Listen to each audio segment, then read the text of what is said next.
Für die meisten von uns ist das ganz selbstverständlich. Lebensmittel aus aller Welt, die jederzeit verfügbar sind. Wir essen, worauf wir gerade Lust haben.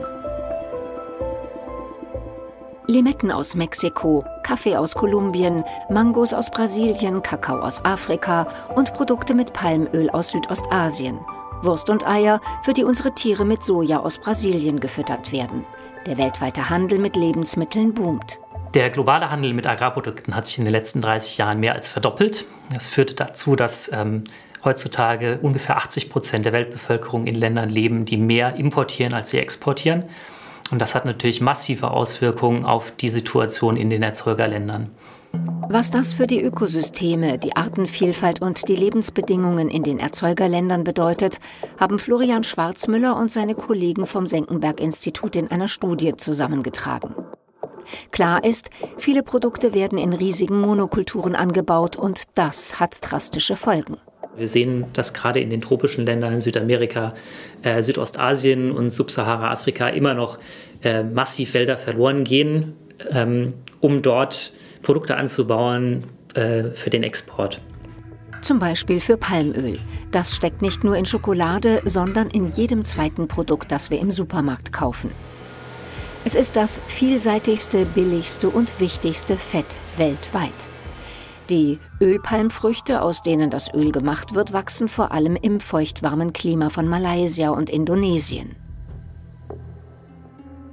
Palmöl wird nicht nur in vielen Lebensmitteln eingesetzt, sondern auch in Kosmetik, Waschmitteln oder auch in Biodiesel. Rund 60 Millionen Tonnen wurden 2020 in Indonesien aus den Früchten der Ölpalmen gepresst. Die EU ist weltweit der zweitgrößte Importeur des Öls.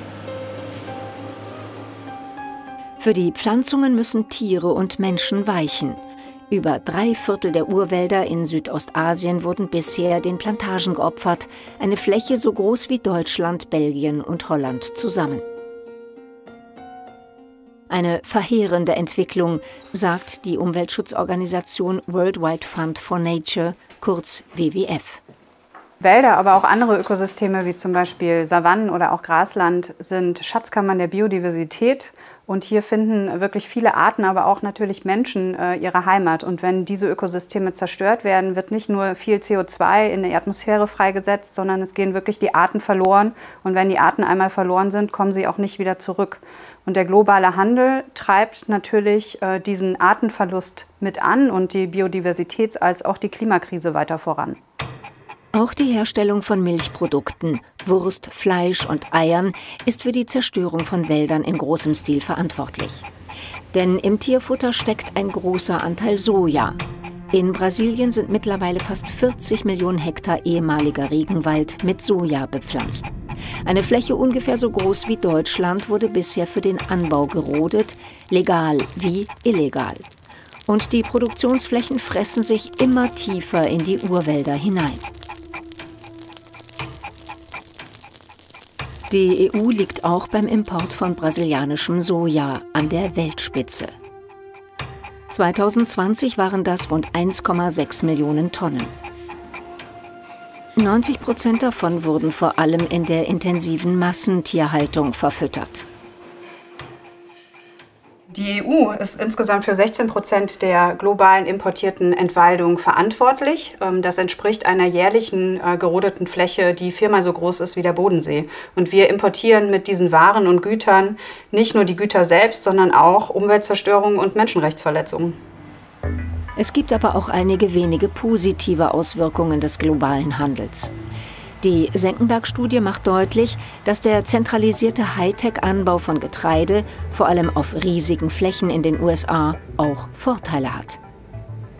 Das hat damit zu tun, dass diese dort halt sehr effektive oder effiziente Systeme aufgebaut haben und man die nicht einfach in andere Länder transferieren kann.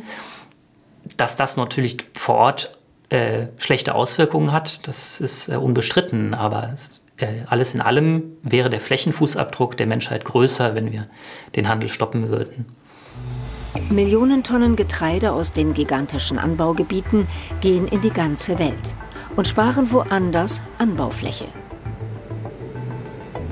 Das Fazit der Senckenberg-Studie: Der globale Handel versorgt zwar unzählige Menschen mit Lebensmitteln, weil die Produktion aber oft nicht nachhaltig ist, richtet der Warenaustausch große Schäden an, die letztendlich uns alle treffen. Um gerade die Zerstörung der Regenwälder aufzuhalten, setzen einige Konzerne und Händler inzwischen freiwillig auf mehr Nachhaltigkeit. Aber das reicht nicht. Eine umfassende politische Lösung muss her.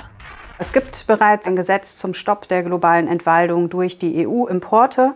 Und das ist natürlich ein sehr, sehr wichtiger Schritt zum Schutz der Wälder weltweit und auch wirklich ein relevanter Schritt.